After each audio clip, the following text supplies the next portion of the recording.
Hai, Nadia Lestari di sini. Hari ini aku pingin ngomongin yang lain.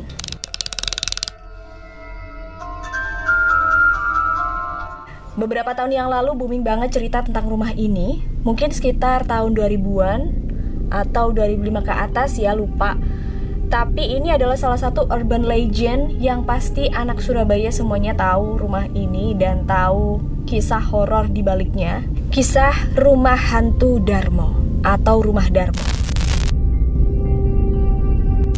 Tuh, yang anak Surabaya semuanya pada tahu nih cerita ini. Dikisahkan bahwa rumah di kawasan elit perumahan, salah satu perumahan di Surabaya ini menjadi rumah hantu karena sudah lama banget gak ditempatin dan rumahnya tuh udah rusak. Sudah gak ada atapnya, sudah berlumut. Padahal rumah ini rumahnya gede banget, jadi bisa dibilang rumah orang kaya. Sebelum lanjut, jangan lupa untuk klik like dulu, subscribe, dan tinggalin jejak kalian dengan komen di bawah. Dan jangan lupa aktifin lonceng notifikasinya juga biar kalian sering-sering dapat notifikasi dari aku. Oke, kita lanjut cerita tentang Rumah Hantu Darmo. Jadi Rumah Hantu Darmo atau Rumah Darmo ini menyimpan banyak sekali cerita mistis. Gak hanya dari rumah itu sendiri, tapi banyak orang-orang di sekitarnya yang bilang juga kalau mereka sering melihat penampakan di sini.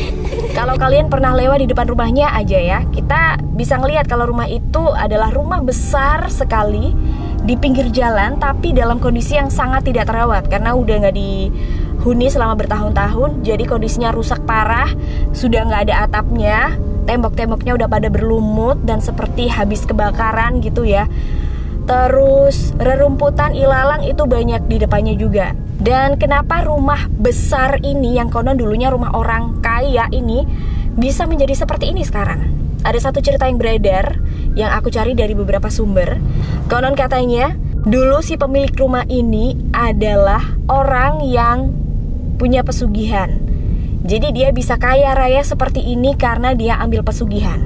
Dia punya perjanjian dengan jin biar bisa bikin dia kaya. Tapi syaratnya adalah si pemilik rumah ini harus selalu menyediakan tumbal. Tumbal ini manusia, nggak mau diganti hewan, nggak mau diganti yang lain-lain, pokoknya maunya manusia. Dan kalau ngasih tumbal gitu kan regularly ya, atau teratur ya, entah itu mungkin sebulan sekali atau setahun sekali, entahlah, pokoknya harus terus menerus. Namun suatu hari si pemilik rumah hantu Darmo ini merasa lelah, capek gitu kan ya, karena dia harus selalu menyediakan tumbal. Sementara dia juga bingung, dia nggak mau dalam keadaan seperti ini terus. Dia mau lepas dari hal-hal yang berkaitan dengan pesugihan ini. Maka suatu hari dia berinisiatif atau merencanakan untuk melarikan diri dengan menggunakan kapal laut pribadi. Jadi dia sekeluarga dengan istri dan anak-anaknya berniat untuk melarikan diri menggunakan kapal laut pribadi karena ingin melarikan diri dari hal-hal yang berkaitan dengan pesugihan tadi ya di rumahnya, biar dia nggak ditagih-tagih gitu. Akhirnya dia melarikan diri, berlayar, tapi naasnya kapal ini tenggelam, terbalik, dan akhirnya mereka tenggelam. Bahkan sampai sekarang kabarnya bangkai kapal mereka ini tidak ditemukan. Pun dengan jasad mereka ini juga tidak ditemukan satu keluarga ini. Ceritanya nggak sampai di situ aja bos, masih ada cerita lagi. Jadi ternyata keluarga ini ketika melarikan diri tadi dengan berlayar meninggalkan 2 orang di rumahnya, 1 pembantu, 1 babysitter. Jadi pembantu sama babysitter ini ditinggal di rumahnya. Tapi naasnya lagi, suatu hari pembantu dan babysitter ini dirampok. Mereka dibunuh di rumah itu. Jadi mereka berdua ini tewas di rumah itu. Sampai sekarang pun tidak diketahui siapa yang melakukannya, perampoknya siapa, gak ada kejelasan. Nah akhirnya karena pemilik rumah sudah gak ada, pembantu juga sudah gak ada, maka pewaris dari rumah ini pun berinisiatif untuk menyewakan rumah ini. Dikontrakkan gitulah. Akhirnya ada sebuah keluarga yang mau mengontrak rumah ini. Namun naasnya lagi, suatu malam perampok mendatangi penghuni rumah ini, penghuni baru tadi. Mereka dirampok dan sekeluarga dibunuh di rumah ini juga. Maka dari situ kemudian beredar cerita-cerita mengenai kutukan dari pesugihan yang pernah ada di rumah ini. Siapapun yang tinggal di sini nantinya akan berakhir tragis. Begitulah cerita yang beredar. Dan kabarnya rumah ini juga punya kekuatan magis yang berasal dari kutukan pesugihan tadi. Lanjut ceritanya, karena orang yang menyewa tadi sudah tewas sekeluarga karena dirampok,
Gak hanya itu saja, warga-warga di sekitar rumah hantu Darmo ini juga katanya sih sering mendengarkan tangisan-tangisan atau jeritan yang gak diketahui dari mana asalnya. Tapi katanya sumber suaranya itu ada dari rumah hantu ini.